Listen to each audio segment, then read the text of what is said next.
Good morning and welcome to the Sunday Supplement. It's been 10 weeks now since we've had football on these shores, but we do have action to talk about because, of course, yesterday the Bundesliga returned. That and a whole host else this morning.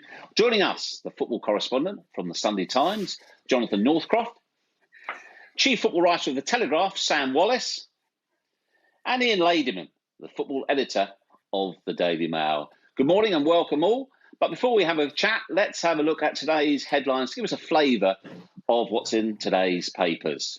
Ollie Holt leads in the Mail, and of course he leads with the Bundesliga. If the Bundesliga can do it, why can't the Premier League? Return football saw stars used as guinea pigs, but if it's safe, playing a season to completion is better than the alternative. A couple of good stories in the Telegraph. Luke Edwards has spoken to Steve Bruce, who doesn't think that footballers will be ready. He wants the restart pushed back from June the 12th to the end of the month. And below that, Ben Rumsby raises concerns, the doctors' union saying, how can it be right that football can purchase PPE when not all the essential workers have PPE? Some big questions being asked there. Interesting one here, Simon Mullock in the Mirror. Wayne Rooney insists that Manchester United made a major mistake with Louis van Gaal decision to let the Dutchman go. Some really interesting stuff as well from Wayne Rooney today, which Simon Mullock reports on. It's part of a book that Louis van Gaal has released and Rooney has written the foreword to. One not so good headline for Arsenal fans, or indeed Alexander Lacazette in particular, in the Daily Star. They say they have an exclusive video of Lacazette inhaling from a balloon at his home during lockdown, and that's just 18 months after allegedly being warned of similar behaviour. Not a good look. So, the Bundesliga returned yesterday. It was football, but not as we know it. Jonathan, how much do you think the Premier League and indeed the Championship will be looking what happened at the Bundesliga this weekend and, if you like, taking their cue, taking encouragement from it? Well, it felt like a very big moment for football, and I think that's definitely how it will feel like for the clubs in the Premier League and EFL, and we're still at the stage of debating all the kind of possibilities, and there's nothing like having a practical example to lead the way. I think there'll be a lot of relief about the fact that the games were played. They were good games, and there were some of the issues that we've been talking about, for example, fans congregating outside stadiums and causing public order problems and so on. That didn't seem to happen. The protocols more or less seemed to work. I think the note of caution, I think that we would have all seen and the clubs will have to take on board is, as you said, Geoff, it wasn't quite football as we know it. You had the Riva Derby, which is one of the biggest games in Germany, played in a stadium that usually holds 80,000 people, against a backdrop of almost nothing. 200 people in the stadium, almost silence. There was odd moments like the Dortmund players going to celebrate at the end before the yellow wall, which is the tribune that holds 25,000 fans, and it was empty. All those things were really odd, but what you did see was football in its essence. There was some fantastic skills in the games, particularly the Dortmund game. And even if it wasn't as good as the real thing, just things like watching Erling Haaland score a fantastic finish, Guerrero, the left back at Dortmund, and some of the things he was doing, the joy of players when they score, that was all still there. So, football in its essence was still intact. And I think the important thing for the Premier League was it went ahead and it was good enough. I think the product was good enough spectacle on TV to make it feel like it is worth trying to get back to that point. Sam, do you think there will be a split amongst fans as to how much appetite there will be? Because obviously it's great to see a game of football again, but at the same time, you can only describe it as sterile. Yeah, one of the things it reminded me a bit of was the opening era of the Premier League, when a lot of stadiums in England were being rebuilt, and you had the Stretford End or the North Bank being redeveloped, and one end of the ground was just completely empty. Obviously, this was much more severe with all four sides. I think it's about a degree of adaptation. We're all adapting to what we call the new normal, whether that's using public transport or when restaurants reopen, there'll be a very different way of going about things. So I think for the foreseeable future, there's going to be a lot of changes to all our lives, and it's natural that football would be part of that. I think clearly listening to the ball hit the net frame when I think Guerrero scored the second goal for Dortmund, or the third goal, and hearing the shouts of the players, it feels like watching, when you go to a Champions League training session the night before a game as a journalist and watch the players working out on the pitch. My belief has firmly been that football has to try to save itself. It has the resources to do it, certainly at the top level, to put on a secure, biosecure environment. And there are going to have to be compromises, and no fans for the time being is a really hard one to make. But I think people, as long as our top leagues can help the whole of the football infrastructure to survive, I think people on the whole will be supportive of it. Ian, I know you tuned in, like all of us yesterday, to the Bundesliga. And as I said, it did feel sterile. It did feel strange. But, and I'm not going to pretend I've got any great knowledge of the Bundesliga in any shape or form.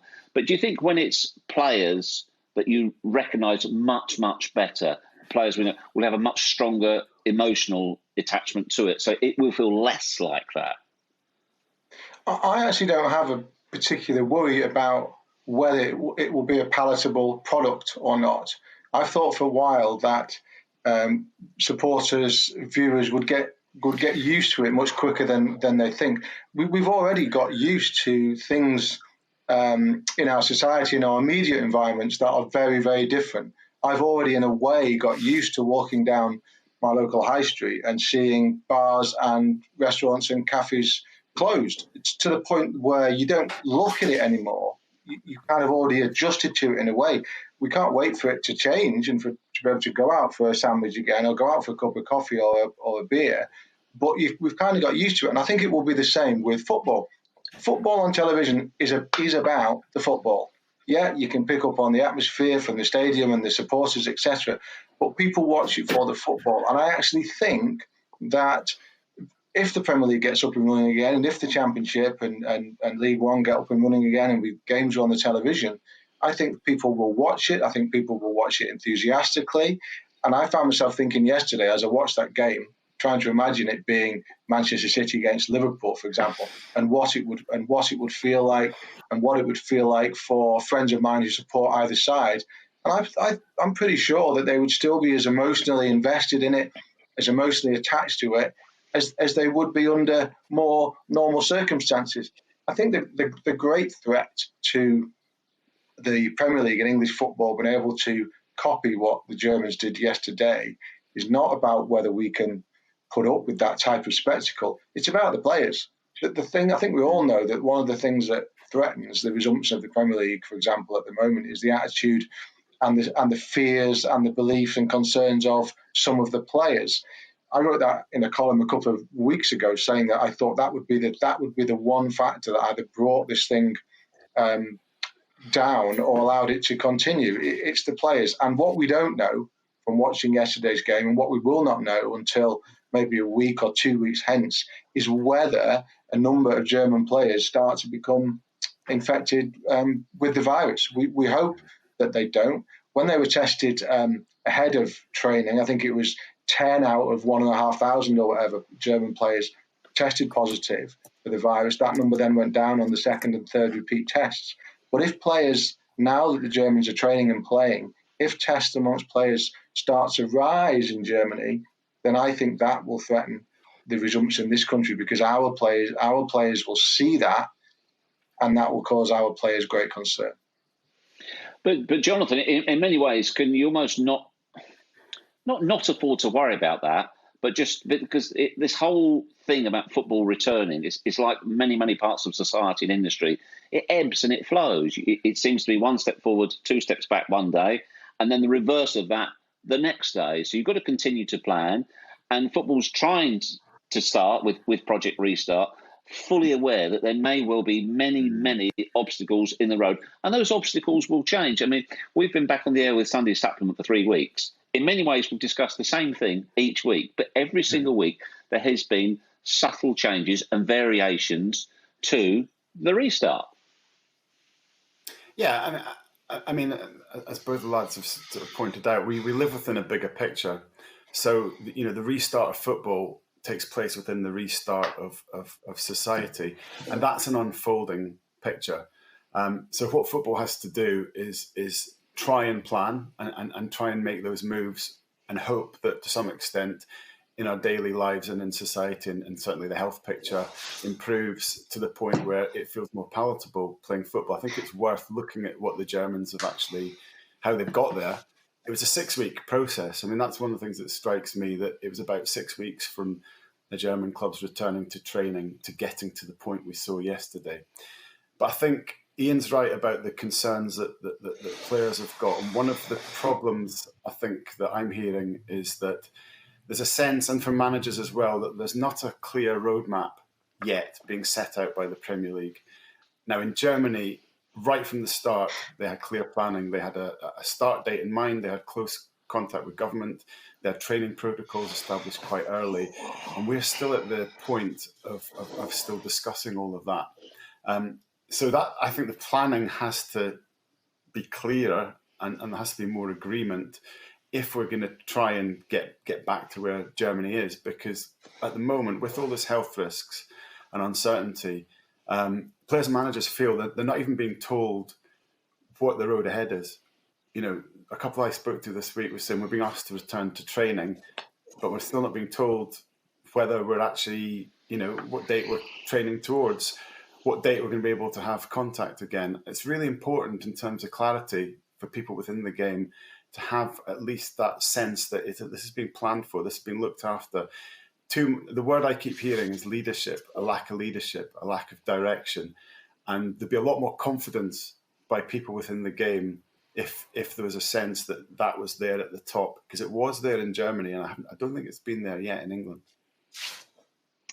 Sam, what was the thing that struck you the most that was different about yesterday? For me personally, obviously, there was an awful lot to look at. Players wearing masks, the way the interviews conducted, etc., etc.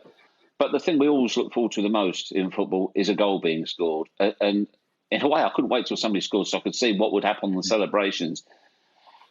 I know it's a bit lame, but all I can come up with, it was just plain weird.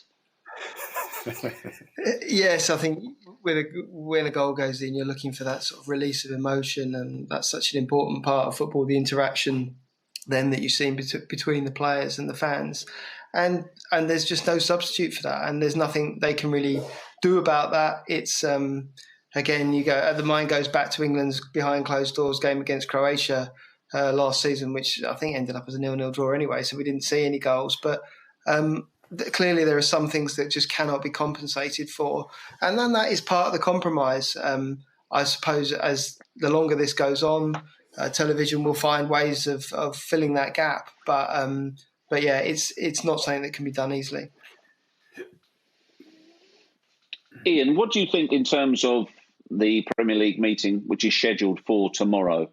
What do you think they will have been focusing on the most in terms of the meeting where they're voting to return to full training tomorrow, and the restart obviously is further down the road? Well, they're going to talk largely about training protocols tomorrow and what they need to do and when they need to do it. Players are being tested today, I believe, and a large chunk of tomorrow's meeting will be about how they get back to training safely. I must admit, I take slight issue with the point that Jonathan made, because Jonathan's just reporting what people have told him. I read in Wayne Rooney's column in Jonathan's paper today that Wayne had been made the point that he, as Derby's captain, hasn't been contacted by the PFA or by the EFL to ask his view on the resumption. But and that is peculiar, although I'm not sure, and Jonathan might be able to enlighten us on this, I'm not sure whether Rooney is actually Derby's PFA rep. Often the captain and the PFA rep are different. So if he isn't, then I would imagine that I would hope that Derby's PFA rep has been contacted about those things. However, the only issue I would take with the whole of that subject is that I understand that it's good to have an end point in terms of a resumption date for the start for the season. understand that in a perfect world. But we're not in a perfect world. None of us are in it at the moment, and we're all having to make adjustments to our lives. And none of us really know what the end of every week will bring for us individually, in terms of our families, in terms of the society. And I think footballers and football managers have just kind of got to accept that to a degree, and essentially take it step by step. And if they are asked to return to work, to train, and they feel that they can do that, then they should if they're happy to train, they should just go and train, not worry about what's happening in 4 weeks' time. Just go and do it. Do their jobs. Footballers are actually very, very good at looking at the short term, looking at what they have to do, whether it's game by game or session by session, week by week. I think they should go and do that, commit to it, as the rest of us are committing to our work in slightly different ways, commit to it, and then wait and see when the government, football authorities feel it's ready for them to play. It's not going to be sprung on them within 3 days' notice. They'll have good enough notice to be ready. So I would suggest that maybe footballers and football people and football coaches concentrate on the day-to-day and the week-to-week. I'm not sure that having that one date in their minds in terms of a resumption is necessarily that important or healthy, because the chances are it will change anyway. Okay, well, we have to take a break right now, Jonathan, I'm afraid. But you'll get your chance as soon as we come back to respond to Ian Ladyman's points there. Join us after the break. Yeah.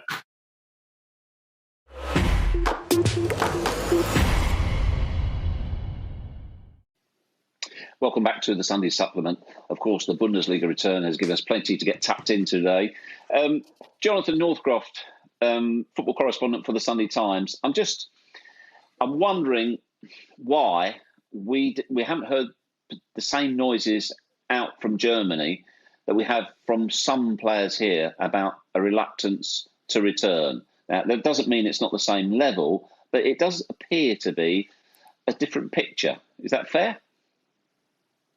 It is fair. I mean, that's not to say there hasn't been concerns from German players. Even last week, there was concerns being expressed by some of them. But it's been a much more unified picture. And before the break, we were talking about players being able to deal with uncertainty. And Ian made the point, and I see where he's coming from, that we don't live in a perfect world, and football has to accept that along with all the rest of us in society, players included. But I think one of the big issues is the lack of transparency, as Nigel Pearson said to me this week, that they feel is coming from the Premier League and the authorities. The managers only had a meeting this week to talk about health concerns. The players only had a meeting to talk about health concerns with the league this week, a few days before supposed to be going back to training. And I think to move forward, there has to be a lot more of that type of communication between the league and the players themselves. Nigel was saying that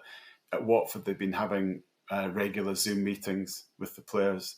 He had to cancel one last week because he didn't have enough information from the Premier League about health concerns to answer the players' questions. And he said, I'd rather not have a meeting than have a meeting where I have to just say, I don't know, lads.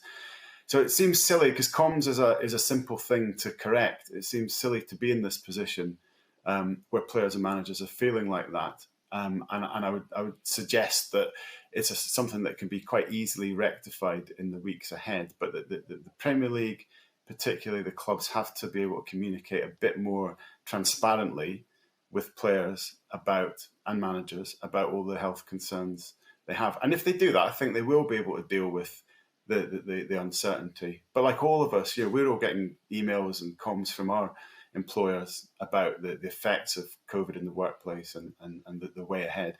And I think they just need the same. It's a simple issue. Football should be used to this kind of thing. It should be better at communicating with its own.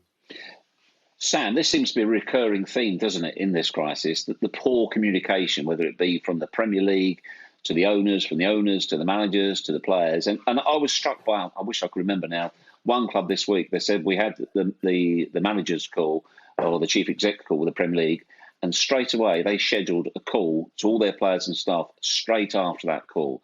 So they weren't reading about it in the papers the next day. They were kept informed straight away. Do you think that is key to getting everybody back onside, getting them on board for a restart. Clear and precise, open, honest comms.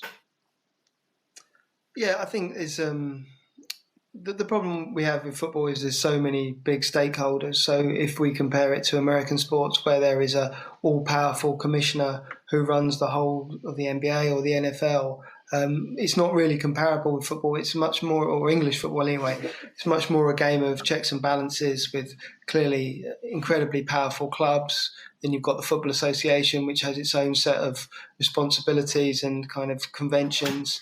And the league is divided in two. We've got a Premier League and then the EFL. So it's very hard for one person to kind of lay down the law and tell owners or other associations the way it's going to be. I think if we start from that point, we can see that football does have major issues in that respect. I mean, working from that point, the big issue, I think, from now on is going to be how the clubs start phase 2 of training. So we expect on Tuesday that they will start phase 1, which is more or less socially distanced, 5 players with 3 coaches. What they couldn't explain to the players on that call last week was how phase 2 is going to work, how while they adapt to the sort of conventions that we, as all members of the public, have to during the week, and then they break those social distancing rules during training. How is that going to work? And where, what kind of protections are in place for them? I think that was the frustration, that we can all see how the game can go back in its socially distanced training. It's how they move to that next phase that the players were, and indeed the managers, it seems from their call, that they were confused about. I mean, we are edging bit by bit, Ian. Matthew Syed in the Times wrote a very powerful piece, well, certainly a very powerful headline Wednesday. He said, "Is it fair to put lives at risk for football? On balance, yes." Yeah, and you know what? I read that piece, and that piece was actually a great deal more nuanced than that headline made it sound. Matthew made some cogent points in that piece that you could certainly understand, even if you didn't agree with every single one of them. And one of the wider points is that as we move forward as a society, until we're all told that we will not be free of the virus until there's a vaccine that's available to everybody. We know that could be a long, long time, if ever. So we all kind of move forward into what people describe as a new normal. And there will be risks. I think Matthew's point was that there'll be risks for everybody in whatever we do. And it's about minimising those risks, keeping those risks as small as possible, and then trying to move forward in our own lives and our own workplaces accordingly.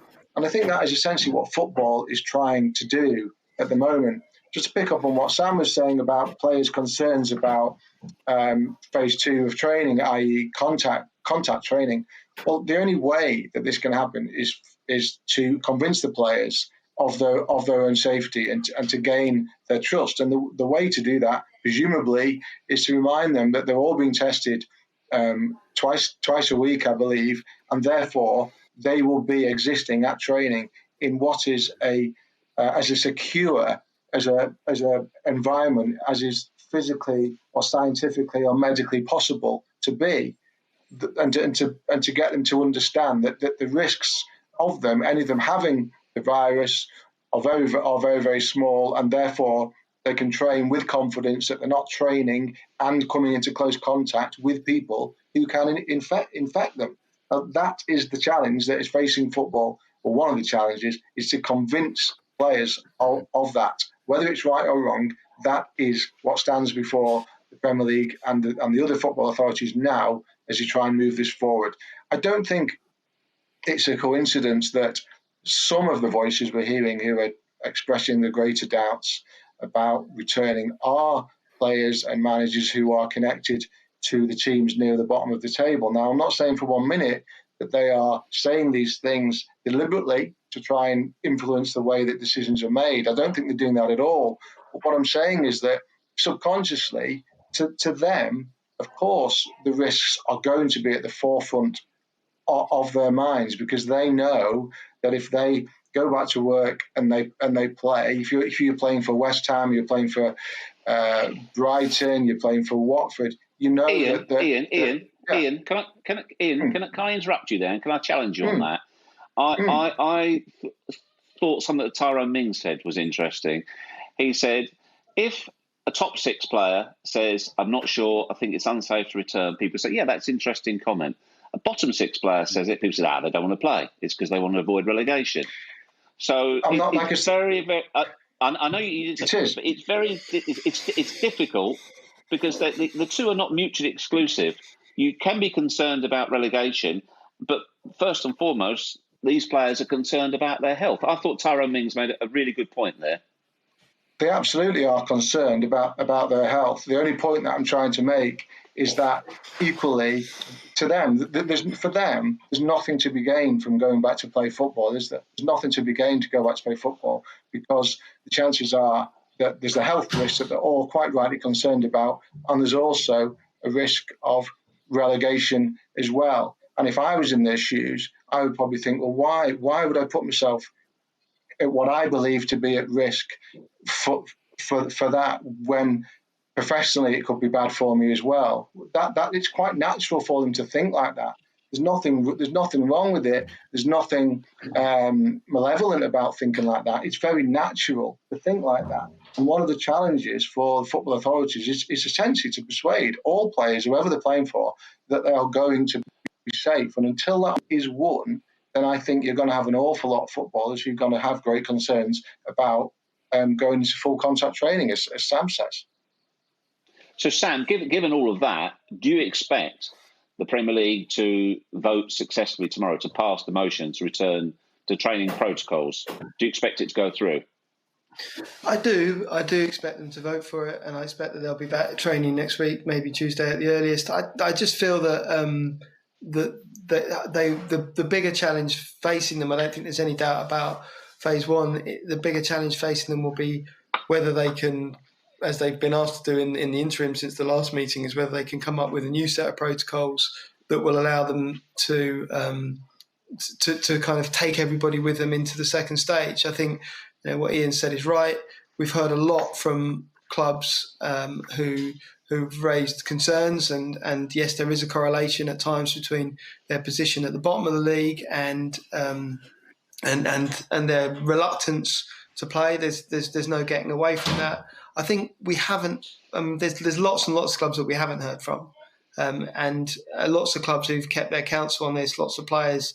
I did an interview last week with Danny Ings at Southampton, who clearly, they're just outside that bottom six. They don't feel they're going to go down. He's very, very keen to come back, and he feels that that's the view of a lot of players, that they have to trust the staff as they do week in, week out ordinarily with their own health and their own fitness, and that if they are strict about the protocols, if they're assiduous about isolating when they're at home, that they can successfully come back. So I think Germany, as we've discussed before, was a huge fillip for the Premier League, that it gave them the chance, it gave them evidence that fans won't break social distancing, that it's possible to do. And I think there'll be a bit of renewed confidence in tomorrow's meeting that they can accomplish this. I think one of the challenges we've got to be prepared for is a positive test this week, because with players returning, they're being tested before they're able to return, and the likelihood, the statistical likelihood, is that we are going to have a couple of positive tests at least. So I think one of the things in tomorrow's meeting that will need to be sorted out is what the protocol is for a team where a player tests positive. What type of isolation they were looking at. In Germany, it's that the player themselves has to be isolated, but in Italy they're looking at isolating the whole team. So I think that's an important question. And in terms of the confidence issue, that's where everybody being taken together on the route is important, because it will shake the confidence if one or two players are found to test positive, and I expect they will be this week. Ian, we've heard from various managers say as well, though, that if any player feels uncomfortable, then they won't ask them to return. And of course, different players have different scenarios. There can be pregnant partners, there can be close relatives, people that they live with underlying health problems. So again, we got to see this very much on a blanket base to start with, and then sub that down to the individual themselves. Yeah, I think so. And it's like any workplace, isn't it?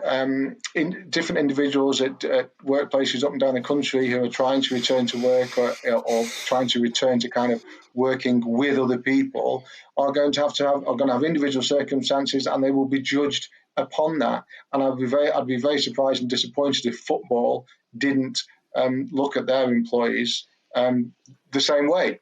One of the and this is a challenge, by the way, that is not going to just exist in the next 2 or 3 weeks. This is a challenge that will probably exist at the start of next season, whenever next season does start. Because as I said earlier, everything we're being told by the scientists and the government at the moment is that this is a problem that isn't going away anytime soon. So even when whatever happens with this season happens, and we have a new season to contemplate, whether that be September or October, whenever that is, and the players are going to have the same questions again, I'm afraid. I mean, you would like to think that by then, maybe the procedures and the protocols will be so finely tuned that the risks will be even smaller for players, but we don't know that. So I'm afraid that these are conversations that clubs are going to have to be prepared to have with players, not just now, but for the rest of the year. Okay, we've got to take a break right now, but afterwards we'll be talking Steve Bruce and Newcastle United. And Bruce says it is too early to play on June the 12th.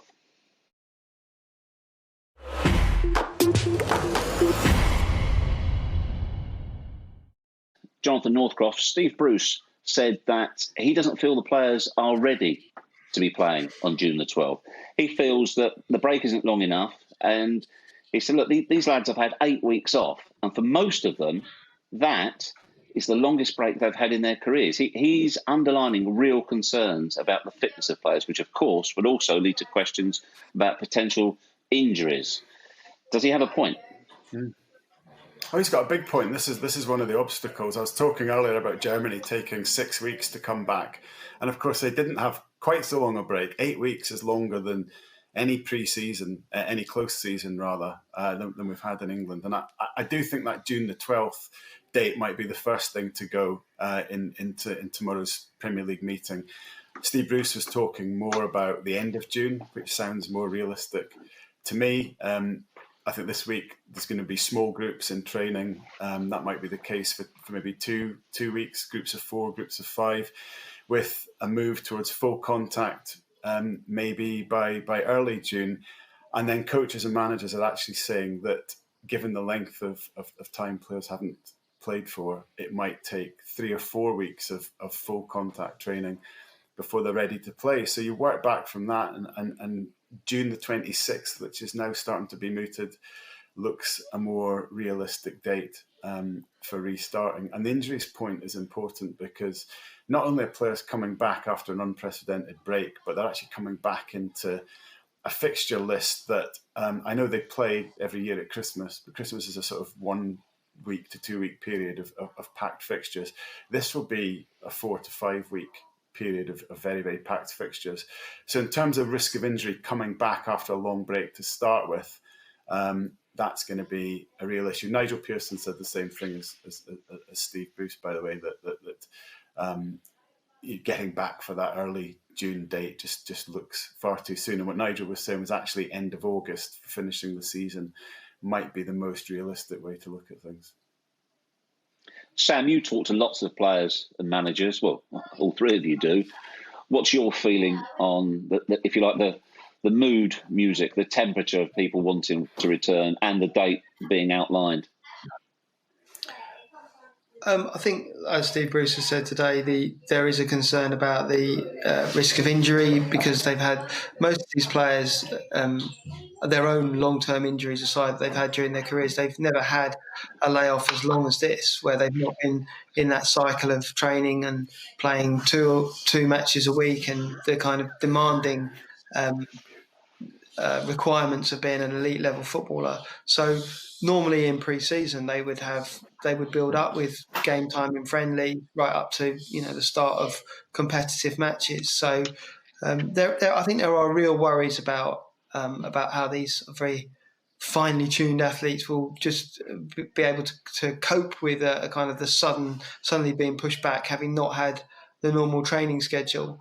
I mean, it's very hard to speak for footballers as a whole, and clearly, they will get their information from different sources and be influenced by whether they live with people who are vulnerable or have underlying conditions.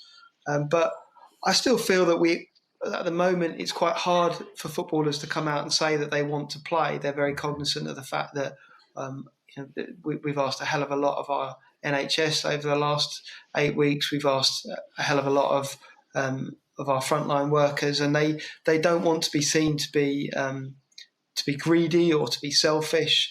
But by the same token, they are aware that football cannot survive unless it has the revenue from broadcasters, which is so important. So, Sam, you're talking about frontline workers there. So what about your colleague Ben Rumsby at The Telegraph, the point he makes today of the medical unions raising serious question marks about Premier League or footballers being able to purchase PPE when there is not enough equipment in the front line? Yeah, I think one of the point in Ben's news piece today was that not only is PPE scarce, but the price of it is being driven up. In some instances, he quoted one NHS procurement officer as saying by 800%. So clearly, the demand is by far outstripping the supply. I mean, I've got mixed feelings about this. I mean, football has to do its best to protect the people who work in it. Clearly, if it didn't do that, it will come in for a lot of criticism. It also cannot control the global market in PPE. That is, that is just a fact of market forces. So yes, it will come under criticism, but it's caught between a rock and a hard place. There, it has to protect the people who work in it, and evidently it's a concern for health services that the price is being driven up. I expect that will be the case as many other industries come back to some sort of working environment as well. Jonathan, do you think that perhaps this is why we've seen so little from clubs or chief execs? Because there is this reticence to kind of put football first, and football appear to be more self-important when clearly there are more pressing matters. Yet at the same time, like many other industries, as we've repeatedly said, they are trying to get themselves to return. Are they frightened of bad PR? I think that's the only way you can put it. Yeah, that's about the size of it, and I think they talk about the optics. It's a phrase I keep hearing from chief execs and so on.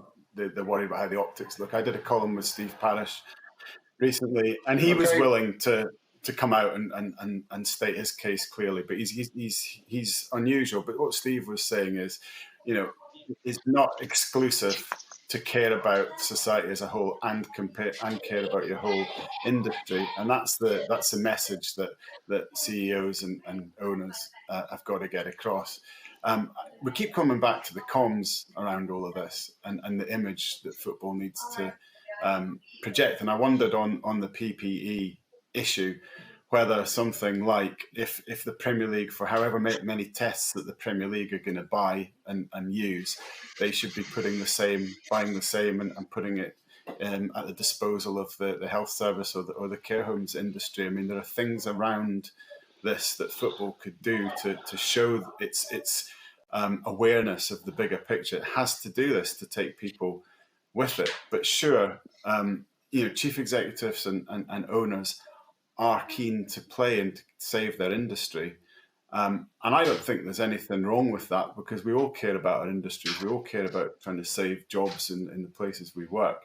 But the message needs to get across that, that is not at the expense of the health situation. And it is possible to care about both things at the same time.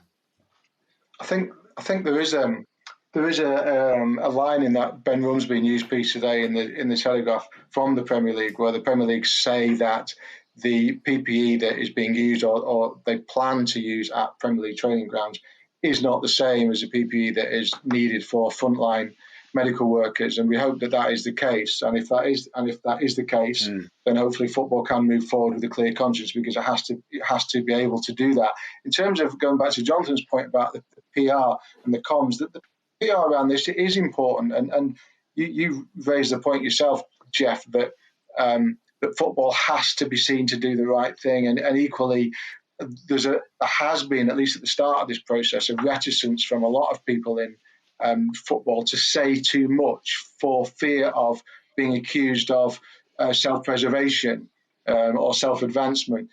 Equally, the argument about what happens with the Premier League season is interesting. Is that for a while nobody said much, certainly from the bottom clubs, in terms of what they thought, because they didn't want to be seen to be trying to further their own agendas. But it's absolutely right and proper, by the way, that clubs try and look after their own interests. They have to.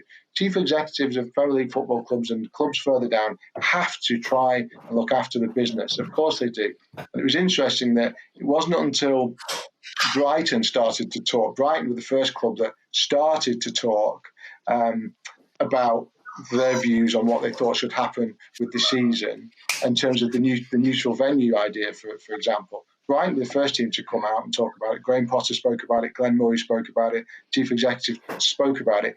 And after that, other clubs then followed. Christian Perzo of Aston Villa then went on to the radio and he spoke eloquently about it. And now Watford have been talking about it too. And it was interesting that it took one club to kind of break ranks, put their head above the power pit and say, right, this is what we feel about this issue and this is why. And then other clubs followed. The issue that was floated about no relegation, for example, I know who floated that idea. I'm sure the boys know who floated that idea, which club it was who floated that idea. We don't. Who was it? I'm just not going to say right now, Geoff, actually, because I'm still wondering whether I should write about it or not. And I haven't written it yet. Got to be very careful with these things. But that's the point. The person who I believe, and I've been told, first raised that issue of no relegation still hasn't said so publicly, because they're obviously fearful of being accused of putting their own needs ahead of that of the game or that of the country. So it's a very, very delicate balance from PR and a comms point of view that everybody's trying to negotiate at the moment. Sam, I think it was you. Well, if not, I'm going to give you the credit. It was a lovely turn of phrase in the week. Said that fellas like yourself, it's been a smorgasbord of briefings from chief executives and people you never normally hear from. So for you guys, it's been terrific, hasn't it? Because they clearly won't get their message out, but often unattributable. I wish I could claim that one, Geoff, but someone else will have to take the credit. Just claim it anyway. It is notable that I'd say there's a slight shift in football in that if you want to make a wider point, the difference between football journalism and political journalism is that politicians need to speak to newspapers, and football people generally think that a lot of the time they don't. But I think for the first time in a lot of careers of administrators, chief execs, chairmen, they're having to make a case to the public for why they think football should come back, and also why they, in some cases, why they don't think it should come back. So for a sport that is at the top end so wealthy and occasionally quite belligerent and single-minded, in fact, more than occasionally, I would say, I think what's been interesting about this is football having to convince people, because it's the game we love, it's the national sport, it's the national obsession, and generally speaking, they don't have to sell themselves to the British public. I mean, we love football, and we kind of consume it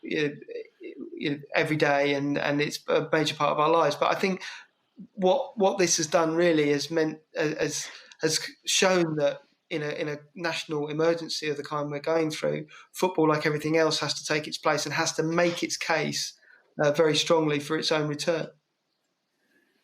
OK, we're going to take a break right now. League 2 has voted to curtail its season. Will Leagues 1 and possibly the Championship follow suit?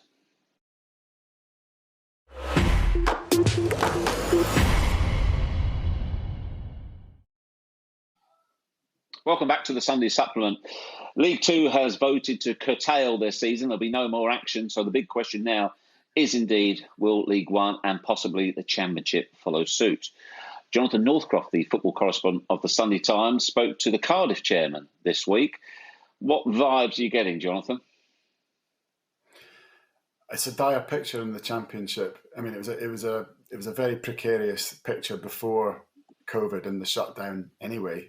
A situation where a majority of clubs, most clubs in fact, were spending more on wages than their entire income. And that's when they were receiving income from gate receipts. They haven't been receiving anything, obviously, in the last few weeks. And I spoke to Mehmet Dauman, who before becoming Cardiff chairman had a career in investment banking, helped the Glazers buy Manchester United. So it's quite a big sort of viewpoint in terms of football finance. And he outlined a situation where, it comes back to the Premier League, that he says that half of the Championship clubs realistically are now up for sale. They might not be publicly up for sale, but you could buy them. And that's because owners are so in such a bad spot in terms of not being able to make it profitable, not being able to sustain their businesses. And the only way to get through this for the Championship is for the Premier League to help. And a point he made quite strongly was that one of the reasons we love the Premier League is not just who wins the title and who qualifies for Europe, but the jeopardy, I guess, the number of teams that are battling relegation and the consequences of relegation for them. And that relies on promotion, of course. That relies on a Championship that is sending teams up and sending good teams up. He said, imagine the Premier League without relegation, then it'd be a very different product. So with all of that in mind, he thinks the only solution to this is a bailout, because, the Championship is the one that's squeezed here. League Two want to cancel. League One may cancel. The Championship are in a very difficult position because the clubs there are still chasing the holy grail, as he put it, of the Premier League. So, of course, they don't want to cancel. But these are the clubs with the highest overheads because of wages, and their whole model relies on gate receipts rather than TV money, and there are no gate receipts coming in. So what do they do in this situation? They're facing huge losses anyway. I think the Championship in all of this is the tier where people are in the very, very tightest spot, and it probably will see a big change to the football picture when we do come back. Because of what Mehmet said, because so many clubs are right on the brink and might have to change hands or worse. So, Sam, what will happen to Stevenage? Because they sit rock bottom of the football pyramid. Will they get the chance to play out, or could they effectively try and hang on in there with the... It seems strange there'd be a system where you've got promotion but not relegation. Where do they see themselves? Well, they very much see themselves staying in the division. It's been a terrible season for them. They've changed manager about 4 times. They've only had 3 wins all season. But the one kind of little kink in the tail that may well save them is Barry's expulsion last year. So it means that Barrow, who I don't think the National League has yet been officially curtailed, but clearly it looks like it will be, that Barrow could be promoted and Stevenage not be relegated. Simply because there's already only 23 teams in League Two after Barry's expulsion. So that might be a way of rescuing it for them, because although clearly people will say that's unfair, I mean, it went to a vote of the League Two clubs, and 20 out of the 24 voted in favour, or 20 out of the, I guess it's 20 out of 23 now, voted in favour of Stevenage staying in the division, of the bottom club not being relegated. There is also Macclesfield, who face another FA charge, so that could change the picture. I think they're only 3 points ahead of Stevenage. But yeah, it looks like just circumstances may well give them a reprieve. I mean, Ian, it will be a logistical nightmare if and how they decide to end the seasons, because it's not as straightforward as that. Teams quite rightfully will point out that, they've perhaps not been in the relegation zone for all season. They've only just dropped into it. And also, is it points per game? Is it home and away? Because there's a difference there with some clubs. And also, always at the back of people's minds is the threat of litigation. I think that point there that you finished with, the litigation point, is huge. I would love to say that clubs will just accept that we live in strange times, and that businesses across the country are suffering from circumstances that are not fair and not right, and they would just have to accept it. But of course, we know that will not happen. And I think that whatever way this plays out, somebody's going to be very, very unhappy. And I fail to see how some of it doesn't ultimately end up in court, and what a very sad look for our sport that will be. Jonathan was absolutely right. The points he made about the championship, it's a mess. The people who are in it know it's a mess. Rick Parry, the chief exec of the EFL, knows it's a mess and has said it's a mess. And you know what? The responsibility for that state of affairs, which existed pre-COVID, by the way, does rest on the shoulders of just about everybody in that division, because there's such a difference of culture between the championship and the two leagues that sit beneath it. Somebody explained to me recently, somebody at a club who used to be in the championship and now in the Premier League, said that if you exist in leagues 1 or 2, essentially a lot of those clubs have kind of, with the greatest respect, have limited ambitions. Some of them are very upwardly mobile, but most of them, a lot of them are still locally owned. They exist to play. If they can get promoted into the division above, that's great. But not many of them have Premier League ambitions. That's the difference between the Championship. The Championship is such a thirsty, hungry, upwardly looking division that it has allowed itself, and the clubs that have been in it for a long time have allowed themselves to become absolutely wrapped up in reaching the promised land of the Premier League. And they have got themselves into this situation. No doubt about that. They have got themselves into this situation. They are to blame. They have run their businesses recklessly and irresponsibly across the board. There will be exceptions, of course there are, but there aren't that many. And this was what Rick Parry talked to the Commons about a couple of weeks ago, and the thing that we all watched. And he talked about how that has to change. He's asking for the Premier League handouts to be different. He thinks the parachute payments should be done away with, and that the money that comes down from the Premier League in terms of solidarity payments should be spread more evenly across the Championship clubs. I totally understand that. That probably does have to change. But equally, the responsibility has to come from within. I'm not sure that salary caps work. I haven't got time on this section to explain why I don't think they'll work. I'm not sure that they will work. But equally, this has been, as people in the Championship have admitted, an enormous wake-up call for the way that they've conducted their business for quite a long time. Quick response from Jonathan there, please. Quick response from Jonathan, please. Yeah, Ian outlines it perfectly. I think Championship clubs need protected from themselves, and I wonder if what we might now move to is Premier League 1 and 2, like they've got in Germany, Bundesliga 1 and 2, where the Premier League supports the Championship clubs, maybe takes away some of that holy grail chasing, but in return it becomes part of the Premier League competition. That seems quite sensible to me. Okay, we have to take a break right now, but afterwards we're discussing Wayne Rooney and his observation that Manchester United were wrong to let go of Louis van Gaal.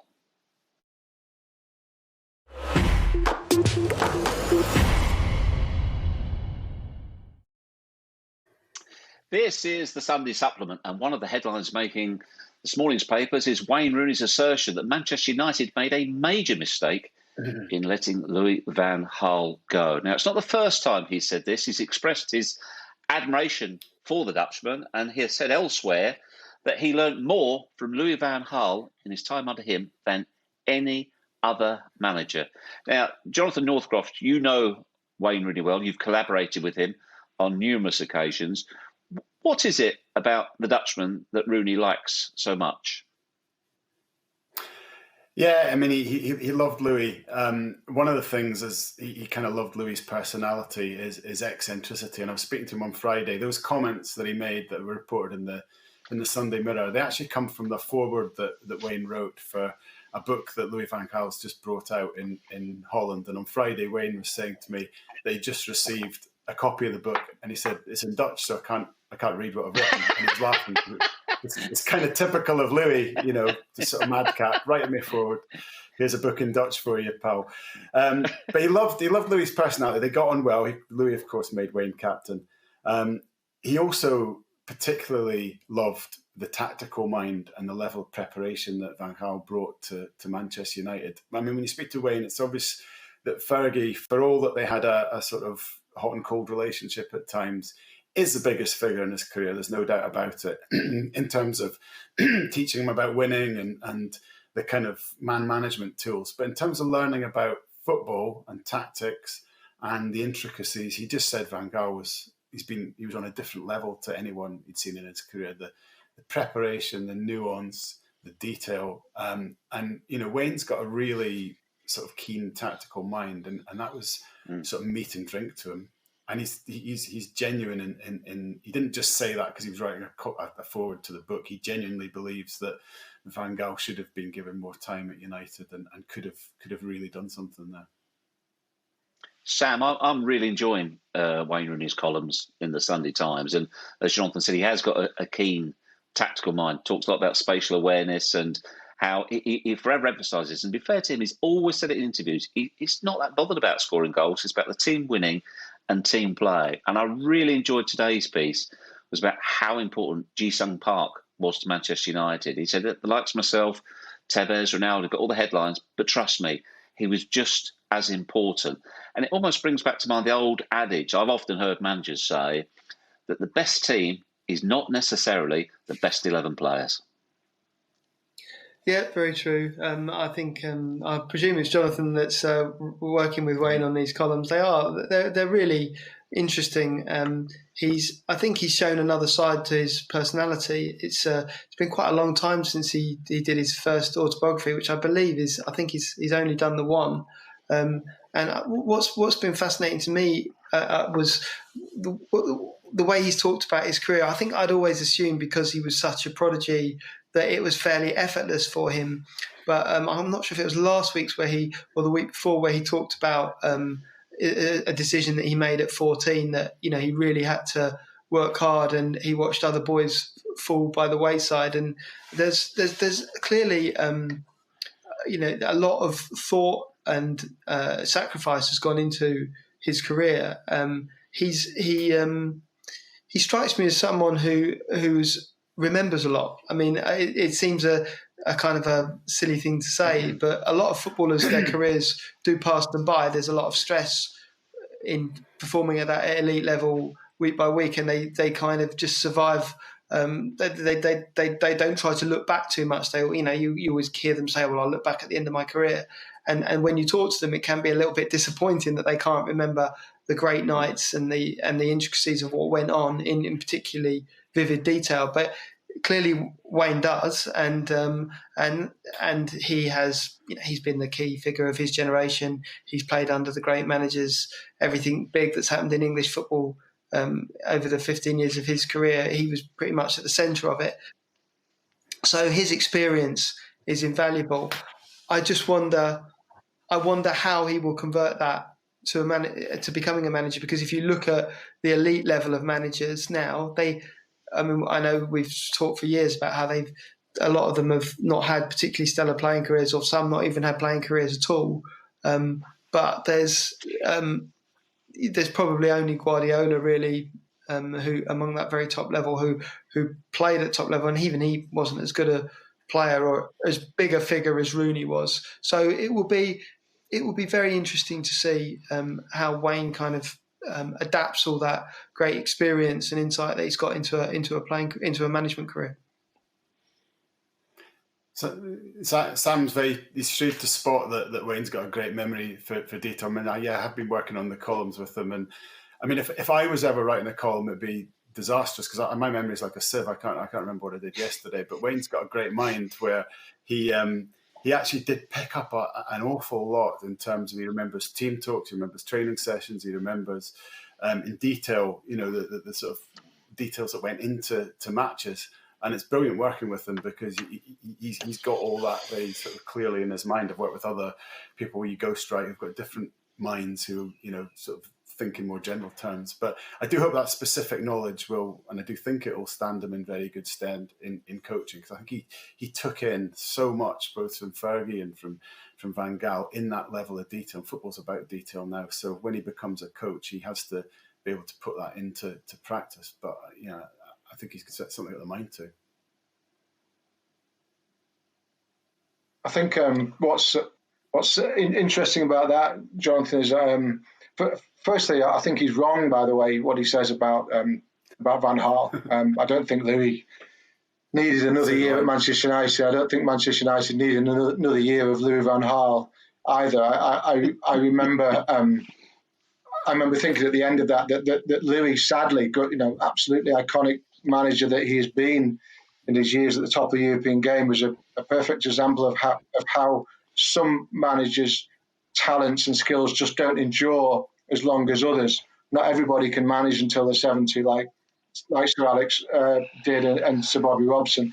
But you talk about Wayne's memory, and I'd be very surprised if he doesn't remember one incident with Louis van Gaal on a pre-season tour that I was on in America. I think Louis' first summer, 2014, we were in Washington ahead of a game, and the game was to be played at the American Football Stadium outside of Washington, and we were there for a training session. And you guys all know what pre-season tours are like. You get access that you don't normally get, and you're allowed to get a lot closer to people that you're normally kept at arm's length from. And we were standing at the side of the field in this enormous, cavernous, fantastic stadium in Washington, watching United train. It must have been about 90 degrees. And right at the end of the session, we noticed that there was seemed to be a bit of a kerfuffle going on in front of one of the goals in one of the penalty areas. And when we looked across, we realised what it was, and it was Wayne had been practicing penalties with a few other players and taking it in turns to try and score just to finish the session.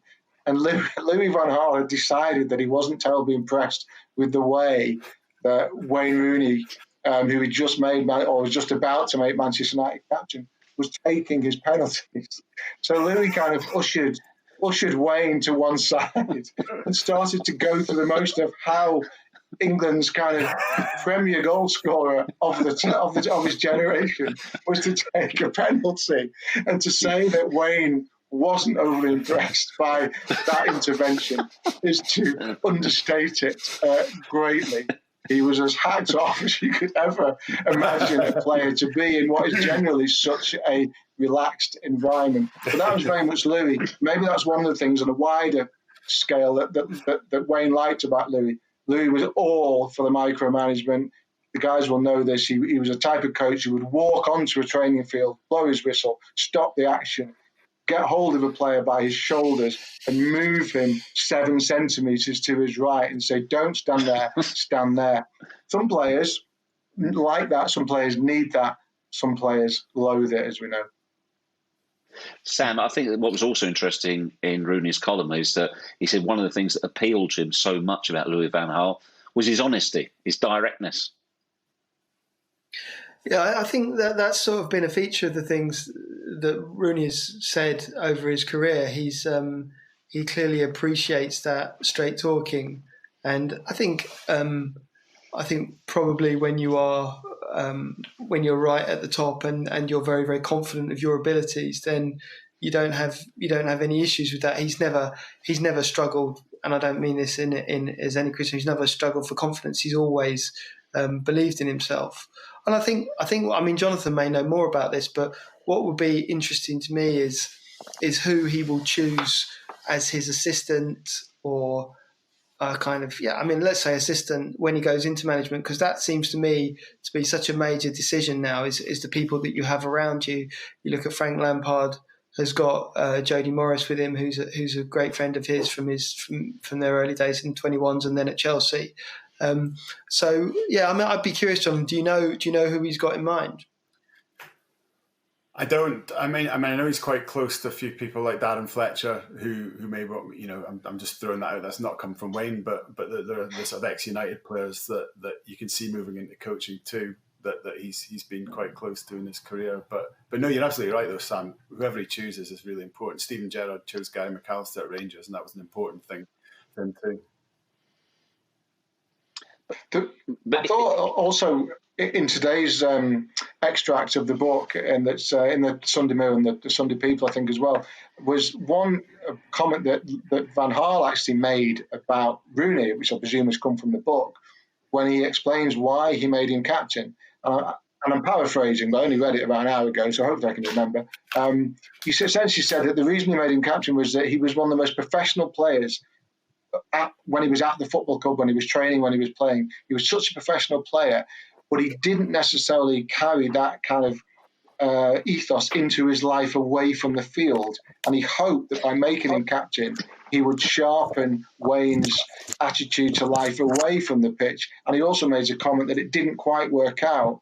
I don't know, Jonathan, whether that's quite a thing to say by Van Gaal. I don't know, Jonathan, whether Wayne, now that he's coming towards the end of his career, does accept something that other people said about him over the years, was that maybe he wasn't quite as religious about his conditioning, etc., away from the pitch as he might have been, or whether he would dispute that. I think he'd dispute it, because I think he would say that he always did enough to make sure that he performed well, and he would point to the longevity of his career and the number of goals and appearances that he made. It's not something actually I've reflected on greatly with him, and it might be, you've probably given me a good idea for a future column to go through with him. But I do think when you come back to Wayne, and Sam mentioned some of the challenges he had as a kid, trying to navigate from the environment that he came from, that you just look at the longevity, the stats, and so on, that he did make a lot, and is still making quite a lot out of his body, his career. And I do get where that's coming from, but I feel it's a slightly overblown criticism of or question mark about Wayne, to be quite honest. I mean, he's had 18 years at the top. That's pretty good. Okay, we are unfortunately running out of time, so quick one from each of you, 10 seconds maximum. We'll start where we started the programme. I'll go with you first, Sam. Will we see football in the Premier League return on June the 12th? 10-second answer. No, I don't think it'll be June the 12th, but I think they will want to get it going by the end of June. Yes or no, Jonathan? No. Ian? No. Sadly, fairly unanimous. What will be happening for definite is next week, Sunday Supplement will be back with you at the usual time, 10 a.m. next Sunday morning. So, for the time being, just want to say thank you very much indeed to our guests, to Jonathan Northcroft, to Ian Ladyman, to Sam Wallace. Gentlemen, thank you for allowing us a glimpse into your libraries. Very impressive. Thank you for your company at home, and we look forward to seeing you again next time. So, goodbye for now, and thanks for watching.